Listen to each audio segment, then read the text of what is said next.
It's appropriate at all grade levels to talk about both sexual orientation and gender identity, but just in different ways. I think when we're talking about sexual orientation and gender identity in classrooms and in schools, it's more of how do we treat the subject with as much dignity and respect as we do any other kind of relationship.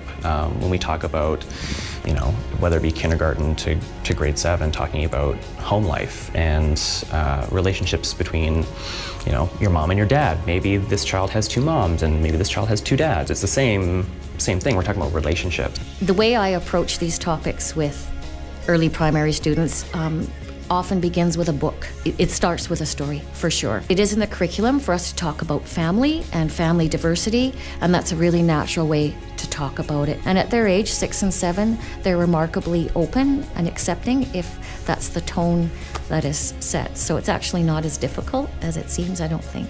Don't be afraid to start with the younger grades. They are definitely ready to learn about, there aren't just 2 boxes, boy and girl, there's everything in between, and there are different types of families, and the kids are old enough to learn about that. Was allowing Patrick to take those hormones a mistake?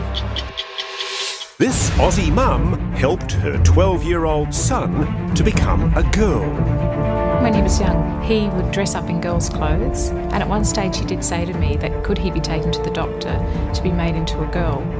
You wish you could just change everything about you. You just see any girl and you say, I'd kill to be like that. They changed his body. Patrick takes estrogen that had been prescribed for you.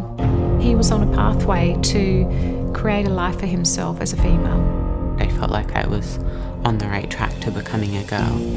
No, the unthinkable. He looked me in the eye and said, I'm just not sure that I am a girl. You changed your mind, didn't you?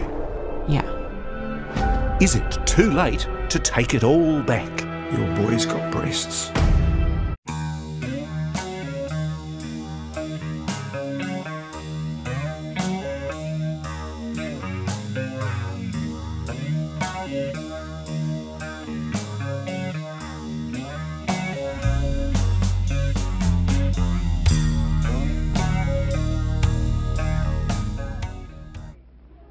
A nutritious lunch helps a child stay alert. It helps teenagers make that final spurt of growth that develops them into healthy grown-ups. It gives all youth the energy to keep up and grow up. And what better use for our cultural riches than the school lunch? The total food consumed in the school lunch program represents an ever-growing market for our farms and our food industry. Of course, there are schools that just don't have handsome cafeterias like this, or efficient kitchen facilities of their own.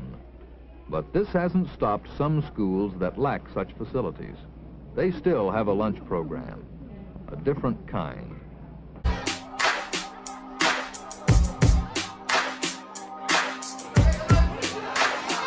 Every single kid in this school gets a free breakfast and a free lunch every day. When you talk about how much money the city gets to make those meals, once you take out labor costs, it's about 90 cents per student for breakfast. And when you look at lunch, we have about $1.50 to spend on actual food. That's it. That's it. Is that enough? I think it's very, very difficult. I think that the people who are trying to make those small amounts of money stretch and feed all of these children have one of the hardest jobs.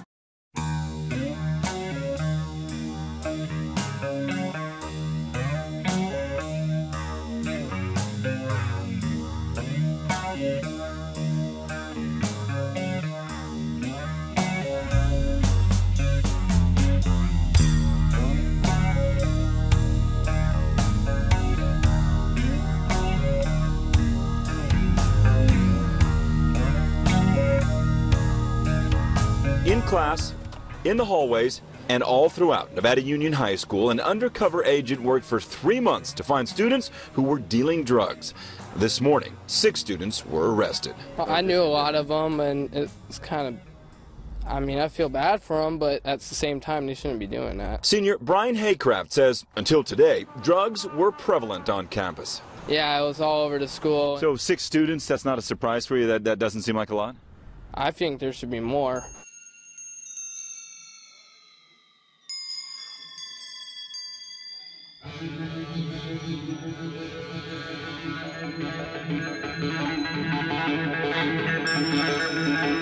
Oftentimes it goes unreported because if it happens in a classroom, a teacher brushes it off because it's more important to continue on with the lesson.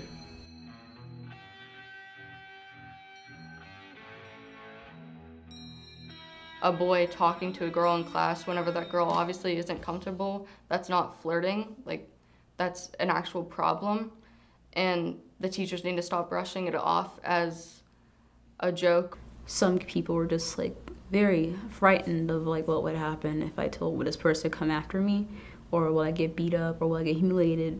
I think that some people may not report it because they don't feel comfortable reporting it because they're probably embarrassed. And then when some people do report it, I don't think there's nothing done. I've never heard of any times when like someone got in trouble for sexual harassment. Whenever you don't correct it at this age, you're basically saying to the children who are in a mindset of learning that what they're doing is okay, and it'll carry on to the workplace and it'll carry on to the rest of their life. On my way to first period, I shouldn't feel like I can't go down the 3rd flight stairs because I know that somebody's going to be there saying something to me.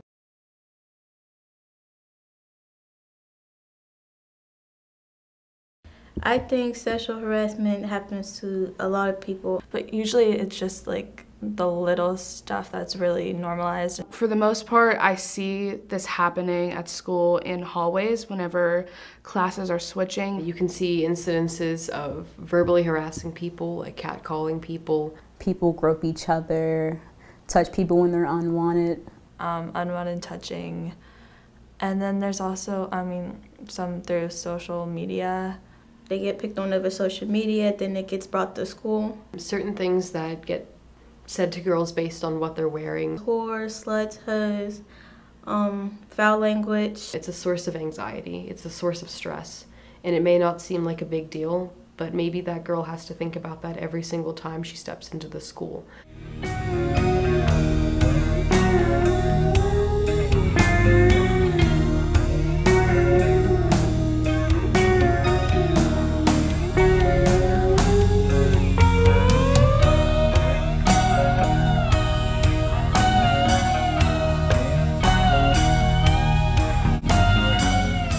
Are now weighing the option of keeping their children in public school or continuing their education at home. You know, tonight reporter Amanda Ketchledge is on your side with more on how some parents are making the change and why.